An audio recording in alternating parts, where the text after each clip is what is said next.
Unfortunately, but welcome once again to our new video, where we pay tribute to the celebrities who pass away on a daily basis.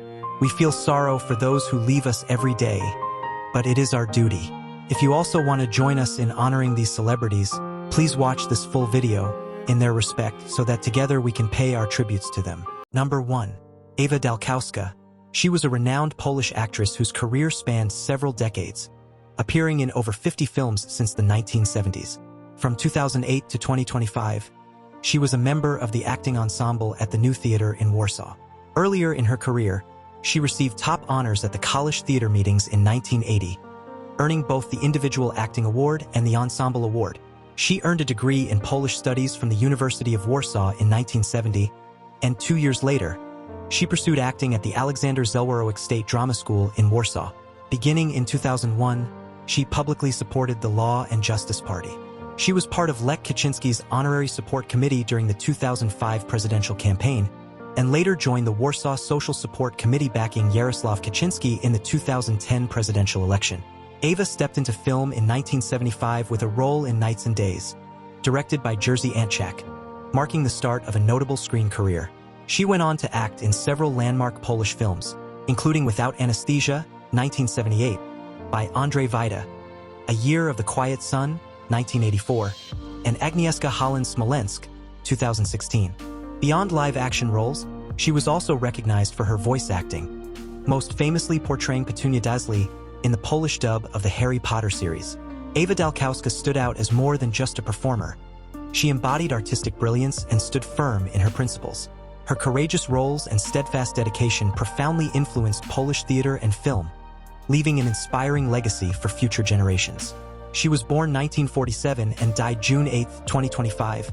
She was 78 years. Number 2. Carlo von Tiedemann. He was a German broadcaster, known for his work as a radio editor as well as a presenter on both radio and television. Despite battling polio as a child and facing early hardships, Carlo built a remarkable career in journalism. He started out reporting on crime and serving as a foreign correspondent in Buenos Aires, later joining NDR in 1971, where he rose to national recognition.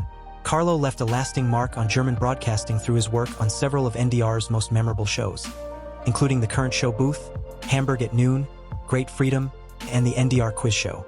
On the radio side, he entertained audiences with popular programs like NDR 2 Plattenkist and NDR Schlager, where his unfiltered talk and heartfelt sincerity stood out.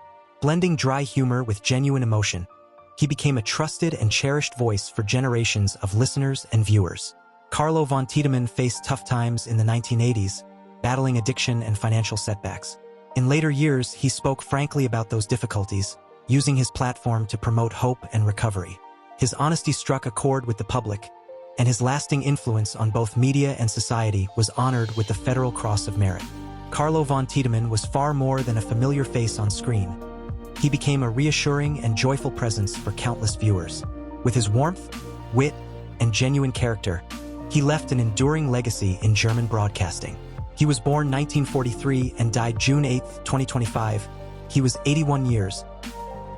Number 3. Ariel Kalma.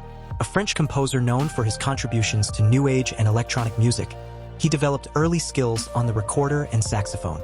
During his college years studying computer science, he met Salvatore Adamo, who brought him on board as a saxophonist and flautist for a global tour, marking the beginning of his professional journey in music. In 1974, he embarked on a journey to India, where he immersed himself in the basics of classical Indian music and cultivated a deep fascination with meditative and drone sounds.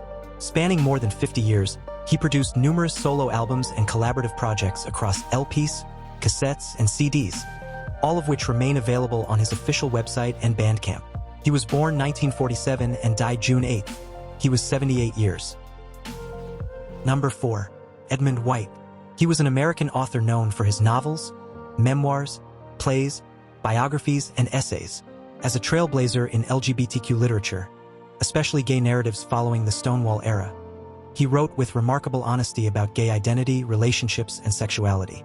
His work surfaced alongside a growing, more visible LGBTQ community, playing a vital role in changing societal conversations during a time when coming out was still considered risky and revolutionary.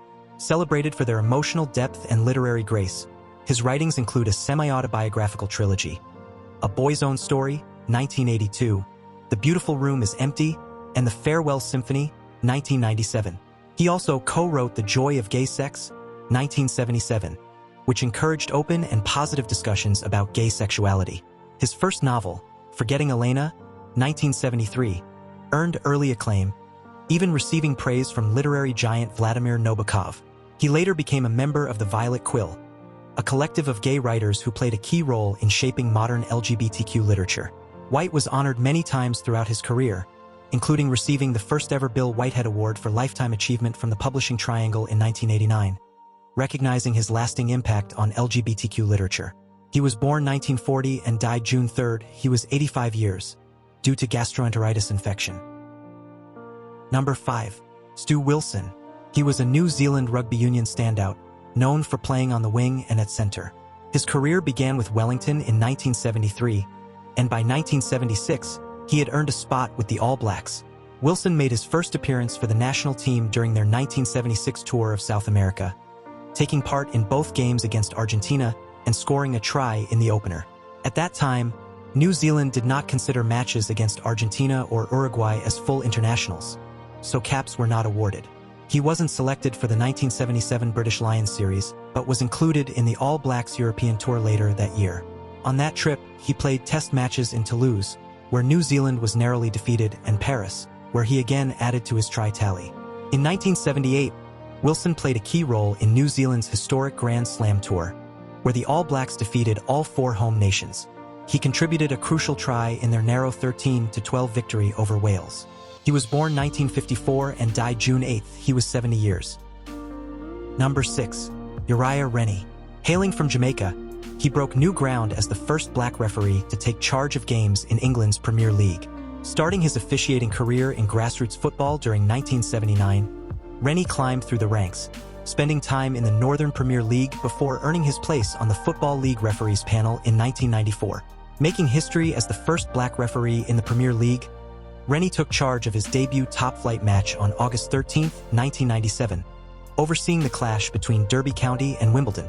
Unfortunately, the game, which was the first competitive fixture held at Derby's new Pride Park Stadium, was abandoned prematurely because of a failure in the stadium's floodlighting system. In 2000, Rennie was appointed as a FIFA-listed referee, and the following year he joined the select group, which comprises the top professional referees. Keith Hackett, then head of the Professional Game Match Officials Board, highlighted Rennie's outstanding physical condition, describing him as the most physically prepared referee to compete at both domestic and international levels. He was born 1959 and died June 8. He was 65 years.